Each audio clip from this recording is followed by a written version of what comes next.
fueron por un par de zapatos y terminaron involucrados en un crimen atroz.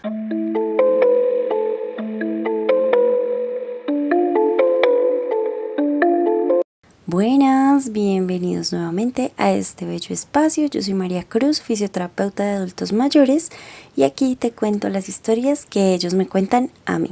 Hoy es el día número 4 de este bello especial de Halloween, 31 días, 31 historias de Halloween. Hoy los voy a llevar conmigo a la Bogotá de los años 40, que vibraba con el bullicio de los tranvías, los cafés del centro, los sombreros de ala ancha y los periódicos llenos de política, chismes y por supuesto crímenes. Así que prepárense porque hoy les voy a contar el asesinato del café La Aurora. Imagínense este trayecto: salir de su pueblito por las calles polvorientas en una chiva súper vieja y llegar a Bogotá a caminar por unas calles adoquinadas con el bullicio y con la cantidad de gente que se movía por esta época. Para mi paciente y para todas las personas de esta época, ir a la capital era literalmente un viaje familiar. Mi paciente decía literalmente que ir a Bogotá por esa época era como entrar en otro mundo. Lo que les decía, el bullicio, la gente muy encorbatada, muy elegante, las mujeres en su tacón, los cafés llenos de humo de cigarrillo, de gente leyendo el periódico. Y decía que lo que más le gustaba y se levantaba con mucha emoción de ir temprano a Bogotá era el olor particular de las panaderías, del café recién hecho, del café recién tostado y recién servido. Pero ahora sí, vamos a los hechos. Ese día, específicamente el 15 de enero de ese año, mi paciente y su familia llegaron todos muy tempranos a la capital, dispuestos a recorrerse todo San Victorino y sus tiendas alrededor, porque iban a hacer compras de inicio de año. Específicamente iban a comprar zapatos para todos. A pocas cuadras de allí, justamente en la calle 11 con carrera cuarta, había un pequeño café, un café muy conocido llamado La Aurora. Este era principalmente un lugar de paso para estudiantes, trabajadores y por supuesto turistas. Tenía un estilo sencillo, mesas redondas, manteles cuadrados, cortinas pequeñitas en 2 de las ventanas que daban a la calle y por supuesto un aroma a café y pan recién hecho que llamaba a todos los que pasaban por este lugar. Esta panadería principalmente era muy conocida por lo que les cuento, también por lo que acogía a todos los madrugadores. Era una de las panaderías que abría más temprano. Además, era muy acogedora por la amable atención de Aurelia y Francisca, las 2 meseras que permanecían allí todo el tiempo y atendían a todos los que entraban. Aurelia y Francisca eran 2 jovencitas que se conocieron circunstancialmente aquí en Bogotá. Ellas venían ambas de pueblitos cercanos y básicamente llegaron a la gran ciudad a probar suerte y a conseguir algo de dinero para ayudar a sus familias que se quedaron en sus pueblos. Este día empezaba súper tranquilo, como cualquier otro. Hombres y mujeres que estaban allí fumaban cigarrillo, tomaban café y leían su periódico matutino. Entre ellos había un hombre en particular. Vestía un traje gris oscuro, una corbata que estaba perfectamente alineada con los botones de su camisa y un sombrero que dejó en la mesa. Pidió un tinto muy cargado, un cigarrillo y el periódico o diario de ese día. Hasta ahí todo seguía normal. Lo único curioso es que según testigos dicen que este hombre llevaba muchísimo tiempo esperando entrar a la cafetería, incluso estaba desde mucho antes de que abriese. Había llegado con el amanecer literalmente como si tuviese mucho afán esperando a algo o a alguien. De repente, cuando el reloj marcaba las 8:33 de la mañana, el hombre se pone de pie. Mete una mano al bolsillo y de su chaqueta saca una arma blanca. La utiliza para atacar a Aurelia en repetidas ocasiones. Esta acción fue tan rápida que no les dio tiempo de reaccionar a ninguna de las personas que estaba a su alrededor. Sin embargo, Francisca, al percatarse de los gritos y del asombro de las personas, se precipitó rápidamente e intentó ayudar a su amiga Aurelia. Tan pronto este hombre se dio cuenta que Francisca se acercaba y tan pronto como Aurelia golpeó el suelo, este atacó brutalmente a Francisca. Esta vez, el ataque fue tan certero que Francisca cayó de inmediato al suelo. El café simplemente quedó en silencio varios instantes. Nadie entendía lo que estaba pasando, nadie podía creer lo que acababa de suceder. Luego, por supuesto, el caos estalló. Gritos, sillas cayéndose, la loza rompiéndose y la gente intentando escapar todas al tiempo por la misma puerta. Lo más perturbador fue lo que sucedió a continuación. El sujeto, sin darle mucha importancia a lo sucedido, tomó el arma en sus manos, cogió una de las servilletas que estaba sobre la mesa, una servilleta de tela, y simplemente limpió la sangre de las meseras que había quedado en su arma. Dobló la servilleta, la guardó en su bolsillo, guardó también el arma dentro de su chaqueta, sacó el dinero justo para pagar la cuenta, la dejó sobre la mesa, tomó su sombrero, se lo puso y salió. Salió caminando por la puerta con total tranquilidad, dirigiéndose hacia el sur y perdiéndose en las angostas calles de Bogotá. Ese día mi paciente y su familia claramente no pudo llevar a cabo sus compras. Las calles estaban acordonadas y estaban llenas de policías y de curiosos. Y para mi paciente, que en este entonces era un niño, esta imagen quedó grabada de por vida.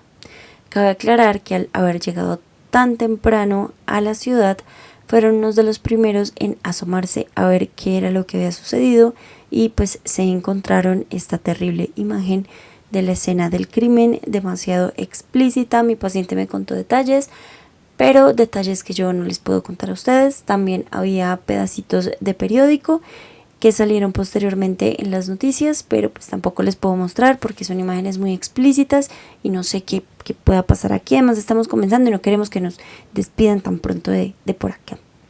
Ahora, las versiones de el por qué sucedió este hecho tan atroz y tan extraño. Como ya les había contado, Aurelia y Francisca eran mujeres muy amables, muy tranquilas. Todo el mundo decía que les sobraban amigos, que no tenían ningún enemigo. Es más, vivían juntas en una piecita, en una pensión en Bogotá.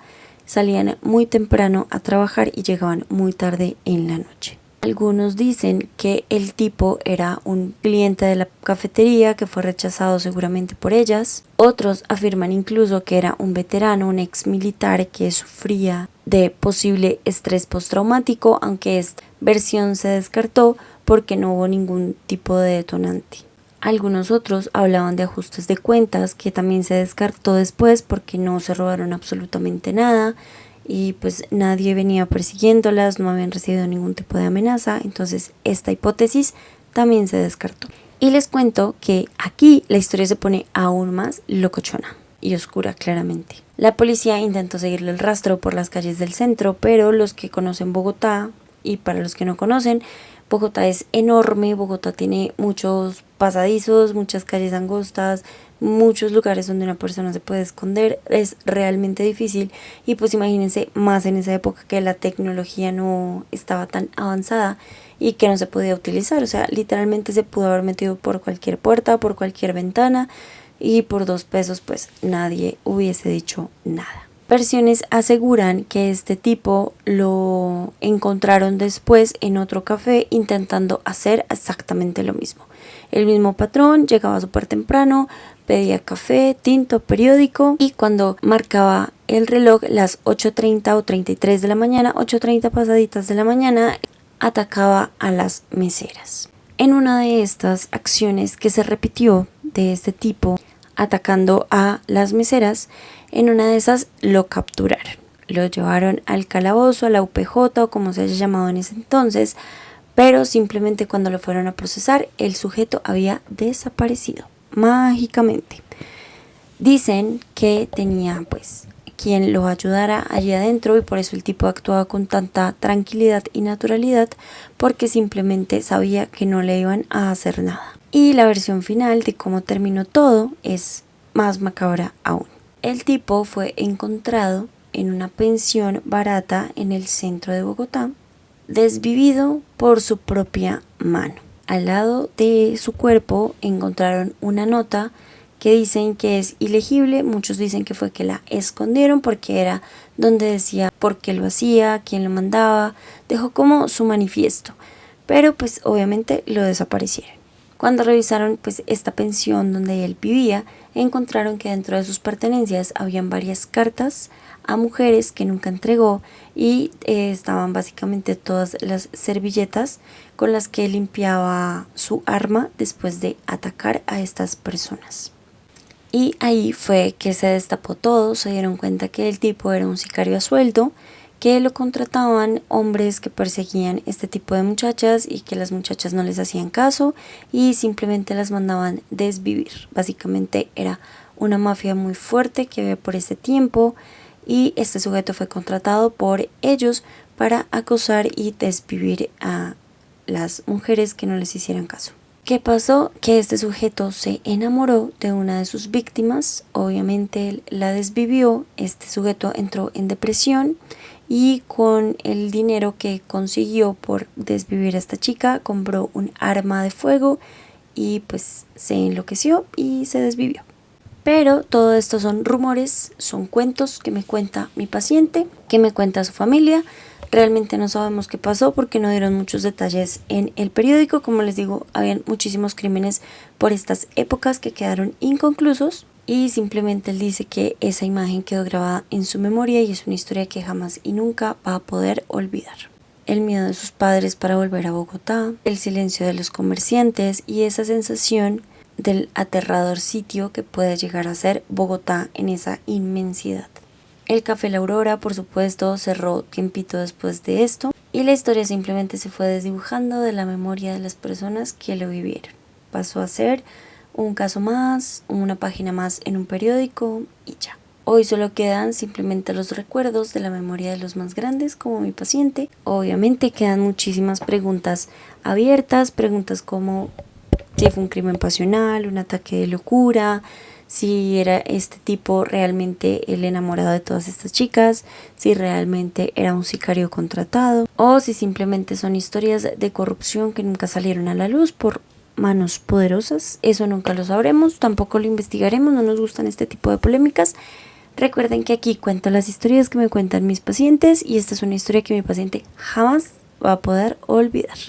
Déjenme en los comentarios qué opinan ustedes, quién creen que era el hombre del traje gris, por qué pudo haber hecho esto. Y ya, espero que hayan disfrutado mucho esta historia, la narré con mucho cariño para ustedes. Y nos vemos mañana en el episodio número 5. Bye.